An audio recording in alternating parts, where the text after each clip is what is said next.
Yeah, she told me to, come here, and she started making me sing, you are so beautiful. A prison guard walks into a cell block at FCI Butner Medium I in North Carolina and finds something he doesn't expect.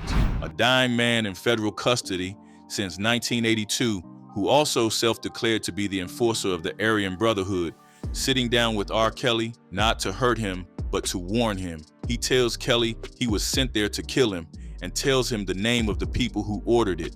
And he tells him that if nobody intervenes, Kelly will not make it out of Butner alive. That conversation happened on April 11th, 2025. Robert Sylvester Kelly, the man who spent the 90s dominating Billboard charts and collecting Grammys, was convicted in September 2021 on all 9 counts of the federal racketeering and sex trafficking indictment against him. He was sentenced to 30 years in federal prison the following June. Then came a second conviction in Chicago on child pornography charges, adding another 20 years on top. His projected release date sits somewhere around 2045. By then, he will be in his late 70s if he makes it that far. And that last part, if he makes it that far, is exactly what this video is about. Because what's been unfolding inside FCI Butner is not a story about celebrity gossip or prison drama for internet clicks. It's a story about a former Latin Kings gang member who beat R. Kelly senseless in a Chicago jail cell in 2020, a self-proclaimed Aryan Brotherhood commissioner who claims he was hired by federal prison officials to execute him in 2025, and a court system that has so far refused to do anything about it. The Latin King in the cell block. On August 26, 2020, in Chicago's Metropolitan Correctional Center, R. Kelly has been locked up for over a year, denied bail 3 separate times, awaiting trial on sex crime charges in 4 separate jurisdictions: Illinois, New York, Minnesota, and more. He's been in the federal system long enough that the other inmates know exactly who he is and exactly what he's in for. That morning, a prison employee is heading to meet with an inmate named Jeremiah Farmer when Farmer leaves the office without being dismissed. The employee follows him. Farmer has moved to a section of the facility that is not his assigned unit. When the employee catches up, he finds Farmer on top of R. Kelly on the lower bunk of Kelly's cell, punching him repeatedly in the head and torso. The employee orders Farmer to stop, but Farmer doesn't respond, so the employee has to deploy a pepper spray to end the assault, leaving Kelly with cuts to his face. Reports later surfaced that Farmer also had an ink pen on him, which he intended to use to stab Kelly. Kelly was moved to solitary confinement after the attack, and Farmer was transferred to another federal prison. News of the attack broke through TMZ first, and then Kelly's attorney, Steve Greenberg, confirmed it on Twitter, calling for Kelly's immediate release on the grounds that the government could not ensure his safety. A federal judge reviewed the matter and denied the request. The beating, in the court's view, was not sufficient cause to grant bail to a man a judge had previously described as presenting a strong possibility of witness tampering. But who was Jeremiah Farmer, and why did he do it? Farmer was a 39-year-old member of the Latin Kings, one of the largest and most structured street gangs in the United States. He had been convicted in July 2019 as part of a racketeering conspiracy that dated back to 1999, a case involving 43 Latin Kings members charged with acts that included murder, attempted murder, aggravated assault, sex trafficking, and drug distribution. The specific charges against Farmer included 2 counts that most people couldn't process without stopping. He had beaten Marion Lowry, 74, and Harvey Seegers, 67, the owners of Calumet Auto Rebuilders in Hammond, Indiana, to death with a hammer at their own place of business on June 25, 1999. He was sentenced to life in prison. The Latin Kings didn't start as a murder-for-hire operation. The gang was founded in 1954 in Chicago's Humboldt Park neighborhood by Ramon Santos, who organized it under its original name, the Imperials, as a shield for Puerto Rican residents facing violence from Greek and Italian street gangs. The mission at the beginning was protection against racial discrimination, but protection turned into criminality, and the Imperials merged with other Puerto Rican and Mexican gangs to become what the world knows now as the Latin Kings, an organization with two major factions, the King Motherland Chicago and the New York Bloodline, operating in 158 cities across 31 states with an estimated membership between 20,000 and 35,000 in Chicago alone. The gang operates on a strict internal code. Violations are documented, hearings are held, and punishments range from fines and suspension to what the internal rulebook calls a 5-minute physical, a 5-minute beating administered by 5 members, all the way up to TOS, terminate on sight. This is not a loosely affiliated street crew. It's a hierarchical organization with a constitution and a manifesto, and loyalty is not optional. So, where did R. Kelly fit into any of this? That's where Farmer's own explanation becomes strange. In a handwritten filing submitted to the 7th Circuit Court of Appeals, titled, "With No Subtlety at All, the Government Made Me Attack R. Kelly," Farmer laid out his claim motive. He wasn't ordered by the Latin Kings. He wasn't carrying out a hit. He was, in his own telling, a desperate man who had run out of options. COVID-19 had shut down library access. He couldn't get legal copies made. Attorneys he described as ineffective had abandoned him. Every protest by R. Kelly's fans outside the Metropolitan Correctional Center triggered a facility-wide lockdown that disrupted Farmer's ability to pursue his own case. So he made a calculation: attack a famous man, generate headlines, use the media attention to shine a light on what he claimed was government corruption in his own case. Farmer, with nowhere else to turn for legal help, was forced to assault hip-hop R&B singer Robert Kelly in hopes of getting spotlight attention and world news notice to shed the light on the government corruption, Farmer wrote in his filing. Whether that explanation is the full truth or a self-serving legal document written by a man with nothing left to lose is impossible to know from the outside. What's documented is what the Bureau of Prisons incident report recorded. Farmer left his assigned section without authorization, crossed into Kelly's unit, and was found on top of him in his cell, punching him. That part is not in dispute. The federal judge who reviewed the attack later denied Kelly's lawyer's request to question Farmer about what happened and ruled that the beating did not constitute sufficient grounds to grant Kelly bail. In October 2020, Farmer was sentenced to life in prison for the murders of Lowry and Seegers, with the Latin Kings' attack on Kelly becoming a footnote in a much longer criminal record. But the attack was not a footnote for Kelly. His lawyers had already been raising the alarm that the government was failing to protect their client. Now they had a documented incident to point to, and a pattern, even one with only a single confirmed data point, had begun to form. Kelly was not just a controversial inmate, he was a target. The question that nobody fully answered in 2020 was whether that attack was an isolated act of a desperate man grabbing for a headline or the beginning of something more organized. At the time, most coverage treated it as the former. It would take 5 more years, another prison, and a man who describes himself as one of the most dangerous inmates in the federal system to make the second possibility feel very real: the Aryan Brotherhood commissioner. By early 2023, R.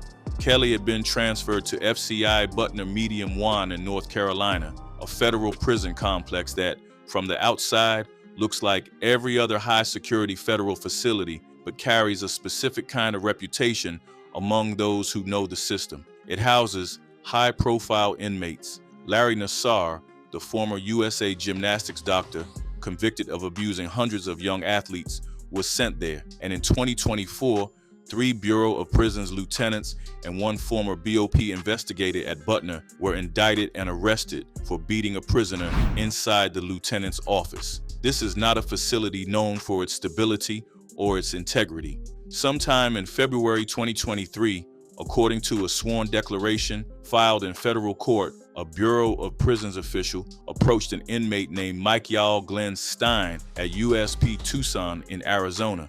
The official, per Stein's account, told him he needed a favor. There was a high-profile inmate in North Carolina. His lawyers were gathering information that could expose misconduct by prison officials and higher-ups. The official wanted the problem eliminated. He wanted R. Kelly dead. Stein, by his own account, was not a man who would have been surprised by a request like that. He has been in federal custody, with one brief exception, since 1982. Over those decades, he claims to have carried out assaults, beatings, and killings of other inmates at the direction of prison officials. In his declaration, he describes himself as a commissioner of the Aryan Brotherhood, a title that, within the gang's internal hierarchy, designates a senior enforcer with the authority to direct violence across multiple facilities. He says he has filed over 100 lawsuits during his incarceration, frequently alleging abuse by prison staff, and he was convicted in 2015 of sending threatening letters to a federal judge and a federal prosecutor, effectively plotting murders from inside his cell. This is a man who, even by the standards of the federal prison system, has a documented history of violence directed at people who crossed him or crossed those he worked with. The pitch the official allegedly made was straightforward. Stein would be transferred to Butner, placed in Kelly's unit, and given time to carry out the killing. In exchange, the evidence against him would be mishandled, so a murder conviction wouldn't stick, and he would then be permitted to escape during a prisoner transport, something he had done once before. For a man with terminal cancer dying in prison with decades of violence behind him, the promise of living out his final months as a free man was the lever the official supposedly chose to pull. According to the declaration, the official told Stein that Kelly was a rapist who raped little white girls, and that the Aryan Brotherhood would want him gone, framing the hit as something Stein's gang would approve of, not something he'd have to hide from them. Stein said he agreed to the arrangement. He was transferred to Butner in October 2023. He spent the next year and a half in the medical unit. His cancer requires ongoing treatment, before being moved into Kelly's general population unit in March 2025. By April of that year, he had been watching Kelly long enough to make a decision that, by his own admission, was out of character for someone with his record. He didn't kill him, he talked to him. On April 11, 2025, Stein told Kelly everything. He told him who sent him, he told him what he was supposed to do, he told him that time was running short because by June 2025, Kelly's legal team had learned that a second Aryan Brotherhood member, also housed at Butner, had just been approached by a prison official and directed to carry out the killing of both Kelly and Stein using poison mixed into food at the prison commissary or chow hall. Stein provided a signed declaration to Kelly's attorneys. In it, he stated plainly, "Inmate murder at the behest of prison officials is neither new nor uncommon. It happens regularly and without consequence. Hence, the threat to Mr. Kelly's life continues each day that no action is taken." Then, in June 2025, Kelly collapsed in his cell after taking his prescribed anxiety medication. His lawyers say he was rushed to a hospital with blood clots and that the collapse was the result of prison staff administering an overdose of his medication, an attempt, in their telling, to kill him and make it look like a medical event. Kelly's attorney, Bo Brindley, told reporters that the hospital stay was real, that his client spent 2 days there, and that the overdose was no accident. Sources close to the case, speaking to other reporters, described the hospitalization as routine care and disputed the overdose claim. The Bureau of Prisons, following its standard practice, declined to confirm or deny anything about Kelly's medical treatment or conditions. That same month, Kelly's team filed an emergency motion in federal court in Illinois. The motion asked for Kelly to be placed in temporary home confinement while the murder plot allegations were investigated. It named Stein. It named 3 Bureau of Prisons officials, including a warden and an assistant warden, as alleged conspirators. It alleged that Kelly's privileged communications with his attorneys had been stolen by a cellmate and handed to a BOP investigator who forwarded the contents to federal prosecutors in both the New York and Chicago trials. And it argued on constitutional grounds that continuing to house R. Kelly in Butner while knowing his life was in danger constituted cruel and unusual punishment. The motion included Stein's full declaration. It included the account of a BOP official in North Carolina who had allegedly called Kelly directly to warn him to avoid the prison mess hall because the food was being tampered with. It included Brindley's own account of spending 3 hours in conversation with Stein, reviewing the details of the plot and the names attached to it. The prosecution's response was unambiguous. They called the filing fanciful conspiracy and deeply unserious. They noted that the judge in Illinois lacked jurisdiction over the conditions of Kelly's confinement in North Carolina, which is a separate federal district, and that the motion should be dismissed on those grounds alone. They also noted, without much elaboration, that R. Kelly remained convicted of disgusting and abhorrent offenses and that the sentence handed down by the court was appropriate. The judge in Chicago, citing the jurisdictional issue, denied the motion on June 19, 2025. Nothing in the public record independently confirms Stein's account. No Bureau of Prisons official has been charged in connection with any plot against Kelly. No internal investigation has been announced. No second inmate has come forward publicly to corroborate what Stein described. What exists is a sworn declaration from a man who has been violent and litigious for over 40 years, attached to a legal filing from attorneys whose job is to advocate as forcefully as possible for a convicted sex offender. That is the entire evidentiary record as it stands in mid-2025, but the context around it doesn't help the government's dismissal land cleanly. 3 Butner lieutenants were indicted for beating a prisoner in their own office the year before. Larry Nassar, housed in the federal system for the same category of offense as Kelly, sexual abuse of minors, was stabbed at USP Coleman VI in Florida, an attack that was not captured on prison cameras and whose circumstances were never fully resolved publicly. Derek Chauvin was stabbed 22 times at FCI Tucson and had to be moved to another state entirely for his own protection. High-profile inmates convicted of offenses that generate particular hatred inside prison walls are not imagining the danger. The pattern is documented. What remains unknown is whether the danger to R. Kelly is being systematically organized or simply ambient, the kind of violence that accumulates around a man whose crimes have made him despised by a significant portion of the prison population around him. What the court said and what's left unanswered. Kelly's legal history inside federal custody is almost as complicated as the criminal case that put him there. From the moment of his sentencing in Brooklyn in June 2022, when his attorneys filed a lawsuit against the Metropolitan Detention Center for placing him on suicide watch against his will, arguing that no genuine risk had been assessed and that the measure was being used as punishment for his celebrity and the nature of his conviction. The pattern has been consistent. Kelly's legal team treats every adverse condition of his incarceration as a battleground. Some of those battles are clearly tactical, attempts to generate leverage or media pressure. Others raise questions that the government has not answered with anything resembling transparency. Kelly's appeals from both his New York and Chicago convictions were exhausted by October 2024, when the United States Supreme Court declined to hear his final petition.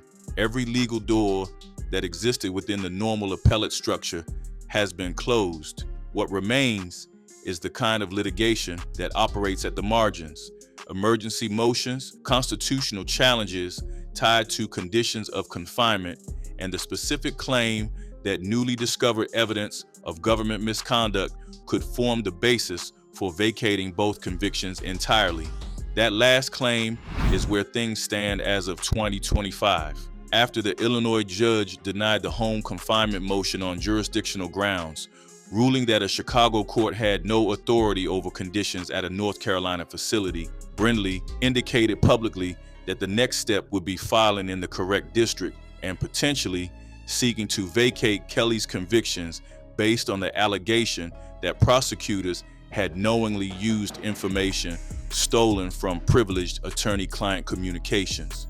The motion claims a former cellmate of Kelly's admitted in a declaration that he had stolen legal documents from Kelly's cell and delivered them to a BOP investigator, who then copied them and forwarded them to the prosecution teams in both the New York and Chicago trials. If true, that would be a serious constitutional violation. If provable, it could have implications well beyond Kelly's sentence. None of that has been adjudicated. None of it has been confirmed. The declaration from the cellmate exists the same way Stein's declaration exists, as a document filed by one side in adversarial litigation, unverified by any neutral party. What has been confirmed across multiple independent news outlets is that Kelly was in fact hospitalized in June 2025 and spent approximately 2 days at a hospital outside Butner before being returned to custody. The cause of that hospitalization, whether it was a medication overdose deliberately administered by staff, an accidental dosing error, or routine treatment for an ongoing medical condition, has not been publicly established by any source outside Kelly's own legal team. Duke University Medical Center, which is near Butner and handles many of the complex's medical cases, does not confirm or deny individual patient treatment. The Bureau of Prisons, as noted previously, declined all comment. What has also been confirmed is that 4 Butner correctional officers were indicted in 2024 for beating an inmate in the facility's lieutenant's office, not in Kelly's unit, not connected to his case, but within the same prison complex where he is housed. That indictment came from the Department of Justice's own Office of Inspector General. The argument that BOP staff at Butner are uniformly professional and incapable of the conduct Kelly's lawyers describe is undermined by a federal indictment naming 4 of their colleagues. Kelly's team has also pointed to the Nassar case as precedent for what happens to inmates convicted of child sexual abuse inside the federal system. Nassar was stabbed at a federal prison in Florida, attacks that were either not captured on prison cameras or not reported in time to prevent them. He was not a gang member. He had no known enemies from his previous life who were also incarcerated. The violence directed at him had no obvious source other than his conviction and the contempt it generated among other prisoners. Kelly's situation carries the same dynamic, amplified by his fame and by the specific racial framing that Stein says was used to sell the Aryan Brotherhood on the idea of removing him. The court, for its part, has not engaged with any of that context in a way that produced relief for Kelly. The jurisdictional ruling in Illinois is technically correct. A Chicago court cannot dictate conditions at a North Carolina prison. But the effect of that ruling, whatever its legal accuracy, is that Kelly remains at Butner without any independent verification of the threats his legal team has detailed, without any public investigation by the Bureau of Prisons into the conduct of its own officials, and without any court having yet ruled on whether what Stein described is plausible enough to warrant inquiry. His attorneys have said they will file additional motions in the appropriate district in North Carolina. They have also indicated they have considered reaching out to the director of the Bureau of Prisons, and in a move that reflects how limited their options have become, to the executive branch directly. Whether any of that produces a different result than what they have gotten so far is an open question. What is not open to question is the larger dynamic at work. R. Kelly is serving over 30 years in a federal system that has documented problems with staff, violence, chronic understaffing, and an internal culture that makes accountability for officer misconduct extremely difficult to achieve. He is housed at a facility where 4 of his guards' colleagues were indicted for beating a prisoner with their bare hands. He is the kind of inmate, famous, convicted of sexual crimes against minors, despised, who prison researchers and former correctional officers consistently identify as the category of person most likely to be targeted inside the walls, whether by other inmates, by staff, or by some combination of both. The story of Jeremiah Farmer and his handwritten motion, the Latin king who beat a Grammy winner in his sleep and then filed a document to the 7th Circuit explaining that the government made him do it, ended with Farmer receiving a life sentence in October 2020 and being transferred away from the Metropolitan Correctional Center. That chapter closed relatively cleanly. The story of Michael Glenn Stein and his sworn declaration describing a murder-for-hire arrangement with Bureau of Prisons officials is still open, still unresolved, and still producing no official response beyond dismissal. R. Kelly's name means something very different depending on where you're standing. To his victims and their advocates, it means a man who is finally in the place the law determined he deserved, serving the sentence a jury unanimously assigned him after hearing testimony that the prosecution called among the most damning in the history of federal criminal law. To his attorneys, it means a man who has become a target, not despite the protections of the federal system, but because of failures within it. A man whose continued incarceration under the conditions they describe, they argue amounts to a constitutional violation. To the inmates who share corridors with him at Butner, it means something else again, something that operates by rules that no court document fully captures. What no version of the story resolves is the specific weight of what Stein described, that prison executions are, in his words, neither new nor uncommon, and happen regularly and without consequence.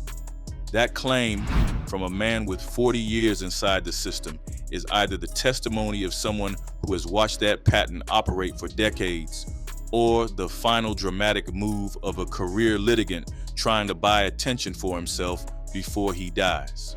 There is no clean way from outside those walls to know which one it is.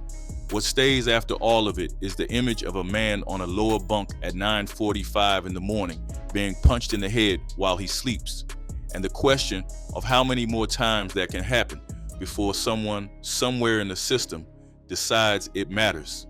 That question hasn't been answered. Not in Chicago in 2020, not in North Carolina in 2025, and not in any courtroom yet.